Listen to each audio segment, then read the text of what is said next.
Welcome to Left Africa. So I want you to picture a sterilized, highly air-conditioned conference room in Pretoria, South Africa. Right. Very formal. Exactly. Dignitaries in these sharp suits, they're shaking hands, flashing smiles for the cameras, and signing this crisp, historic document. And watching this, the whole world kind of exhales this massive collective sigh of relief. Because on paper, it looked like a total victory for diplomacy. Right. But then I want you to look just one country over to the actual reality on the ground in the Tigray region of Ethiopia. Yeah, that's where the picture completely shatters. It really does. You're looking at rubble. You're looking at a total communications blackout and a staggering death toll that sits somewhere between 300,000 and 600,000 human lives. It's a scale of devastation that's just, it's incredibly difficult to fully process, especially right next to that polished diplomatic theater. It is. And honestly, that brutal contrast is the whole foundation of our mission today. You're listening to Left Africa.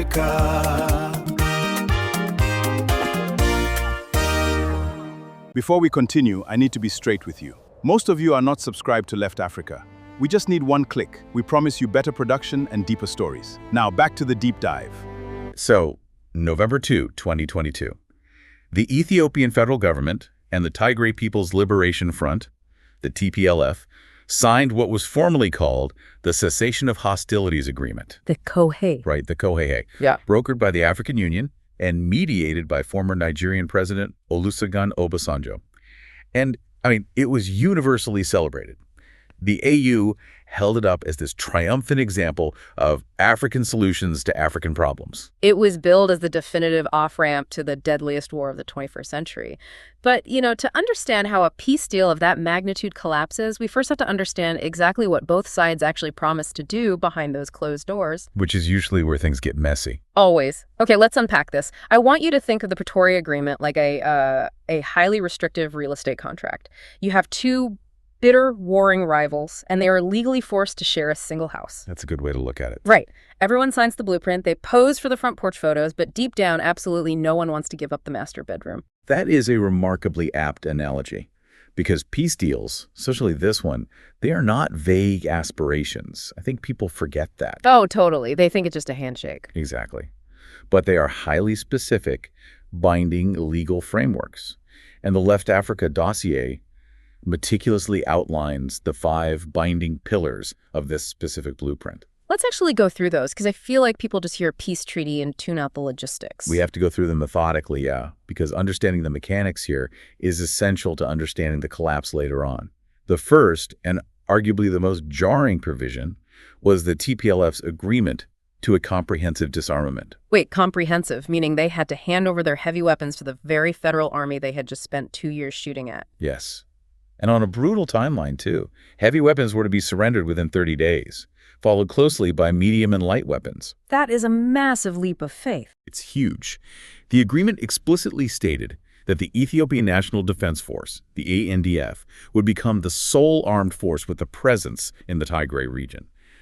You are asking a rebel force to voluntarily eliminate its primary means of physical defense. Hold on, though. If they give up their weapons and the federal army moves in, who actually runs the region day to day? Because a military occupation isn't exactly a functioning society. Right. And that question leads directly to the second pillar, which is the restoration of federal authority in Tigray. Okay, so Addis Ababa steps back in. Yes. During the war, the region had been completely isolated. So this provision dictated that federal institutions would physically return and resume operations. We were talking about federal courts, customs, immigration, and crucially, the central bank. We should really pause on that for a second to think about the logistics, the actual how of that. You can't just plug a bank or a court system back into a region that operated entirely independently during a brutal 2-year war. You really can't. It means telling civil servants in Tigray to suddenly take orders from the federal government in Addis Ababa again. After being at war with them. Exactly. It means reintroducing a national currency to an economy that had essentially been cut off from cash. It was all about restitching Tigray back into the sovereign administrative fabric of Ethiopia. But politically, the TPLF wouldn't just surrender all local governance and walk away, right? They were the dominant political force in the region. And they still are. Which brings us to the third pillar, and this is the real political flashpoint. Okay, what is it? An inclusive interim regional administration. The agreement required a transitional government that represented all political forces in Tigray, not just the TPLF. So they couldn't just go back to business as usual. No, it explicitly envisioned a power-sharing model. The TPLF was legally barred from just hitting rewind and resuming total unchecked control of the region. Okay, so disarm, let the federal agencies back in, and share political power. What about the physical borders? Because I know territory was a huge issue during the actual fighting. Massive issue. And that was addressed in the fourth pillar, which dealt with the highly volatile contested areas, particularly Western Tigray. Right, because other groups moved in there, didn't they? They did. During the war, forces from the neighboring Amhara region had moved in and occupied those lands.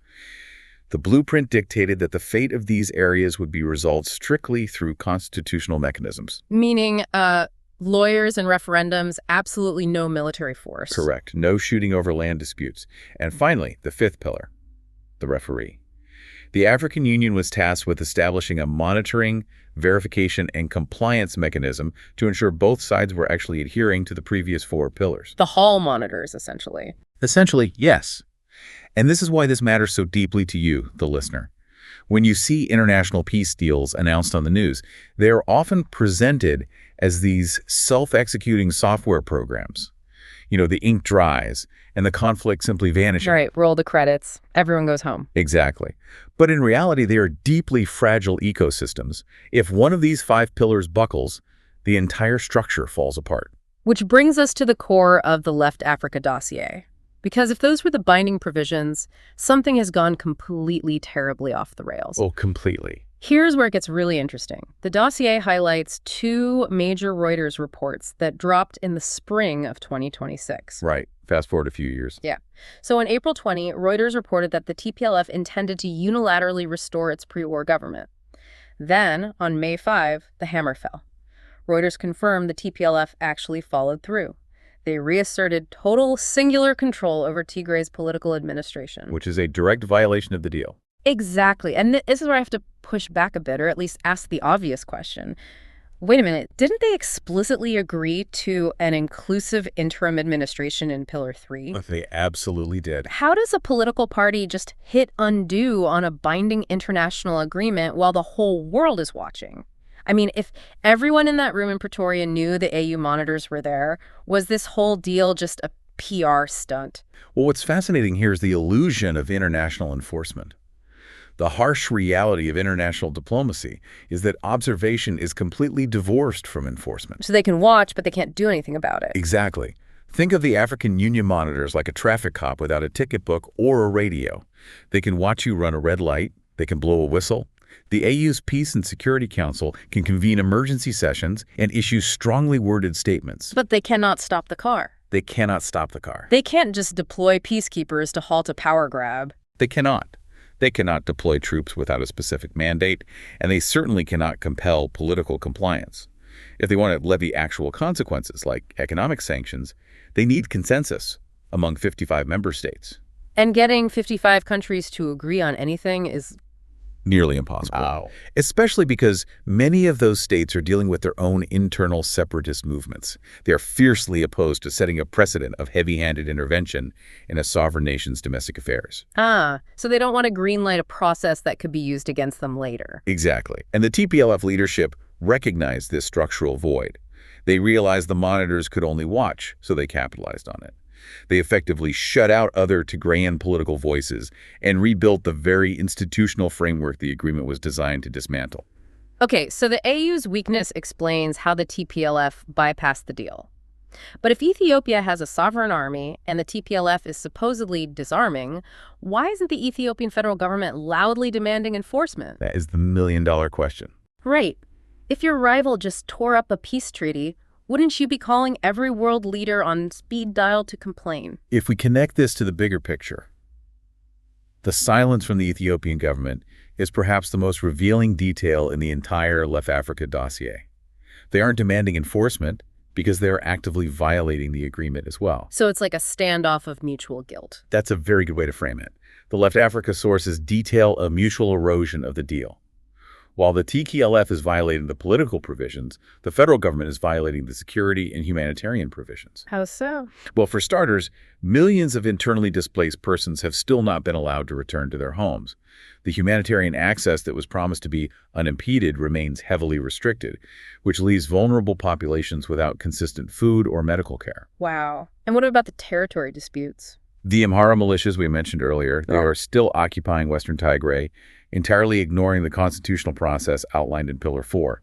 And critically, the foreign troops never fully left. Okay, wait. So if Ethiopia has a sovereign army and the TPLF is disarming, who else is holding the guns? Because the dossier keeps pointing to a third player who didn't even sign the deal. Eritrea. Right, Eritrea.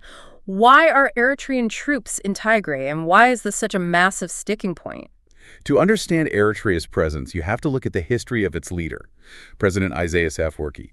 He has ruled Eritrea with an iron fist since 1993, and he harbors a deep, long-standing ideological hatred for the TPLF. Where does that come from? This animosity goes back decades. It's deeply rooted in the devastating 1998 border war between the two nations. So during this recent Ethiopia-Tigray conflict, Eritrean forces crossed the border and fought alongside the Ethiopian military against the TPLF. And they were ruthless, right? According to human rights organizations cited in the dossier, absolutely. Those Eritrean forces committed severe systemic atrocities during that campaign. But the Pretoria Agreement clearly says all foreign forces must withdraw. That obviously means Eritrea. It does. But since Eritrea didn't actually sign the blueprint, they have no legal obligation to the AAU. Still, Ethiopia is the sovereign host country.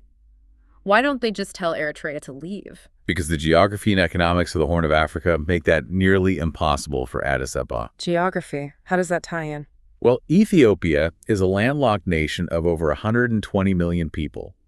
Its entire economy, its import-export market, its sheer survival relies desperately on access to the ocean, and Eritrea controls the closest, most historically vital Red Sea ports, Assab and Massawa. And I think you might be wondering why a country of 120 million people doesn't have its own ports. It's because Ethiopia used to own that coastline before Eritrea gained independence. Now they are completely cut off. Exactly. The geopolitical vulnerability is immense. The Ethiopian government is heavily reliant on maintaining functional or at least non-hostile relations with Eritrea to ensure regional stability and long-term economic access. Because if Eritrea shuts off those ports, Ethiopia's economy suffocates. Because of that leverage, Addis Ababa has been incredibly reluctant to forcefully demand that President Afwerki withdraw his troops from Tigray. As a result, a reduced but significant Eritrean military presence remains inside Ethiopian borders. it's a completely vicious cycle. The TPLF points to the Eritrean troops and the Amhara militias and says, look, the federal government already broke the security terms, so why should we honor the political terms? Yeah.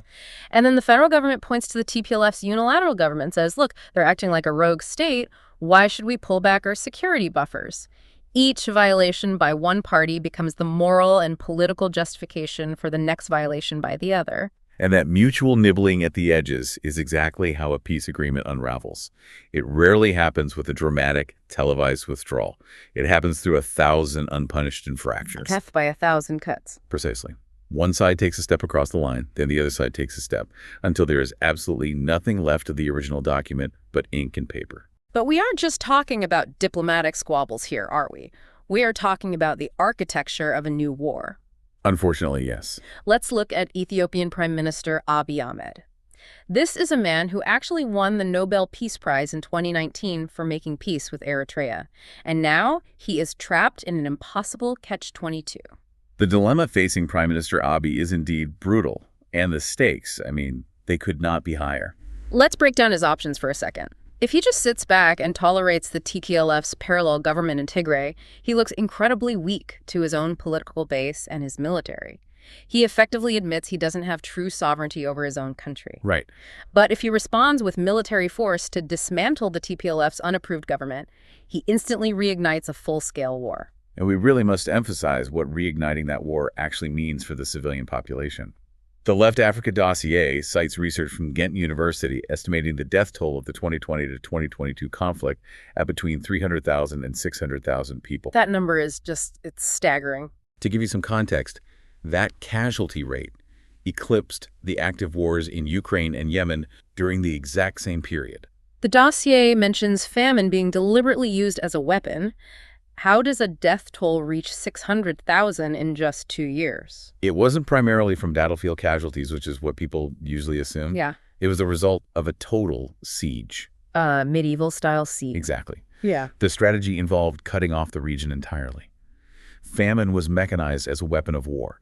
There was mass displacement preventing farmers from planting crops. There was a complete collapse of the medical infrastructure, meaning treatable diseases suddenly became lethal. Because there's no medicine getting in. Right? No medicine, no fuel.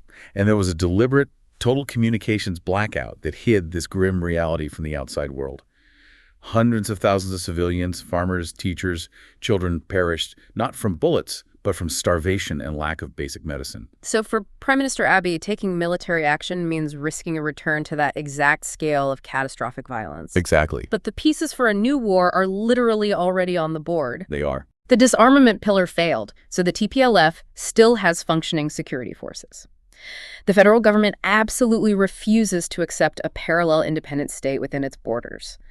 The AU has proven it can't enforce its own treaty, and Eritrea is just across the border watching, with a leader who has never exactly been a voice for restraint. It's an incredibly unstable equilibrium. Right. The TPLF also has a grievance narrative that is highly compelling to an exhausted Tigrayan population. Because the federal government failed to deliver on its promises, aid wasn't fully delivered, Eritrean forces weren't completely removed, displaced people weren't returned, the TPLF can easily frame their political power grab not as a violation of a treaty, but as a necessary act of regional survival. So what does this all mean? When you strip away all the diplomatic jargon and the international photo ops, the core tragedy identified in this LeftAfrica source is chillingly simple. A peace agreement without an enforcement mechanism isn't a treaty. No, it's not. It is just a press release. It's a performance for the cameras. And this raises an important question about global accountability.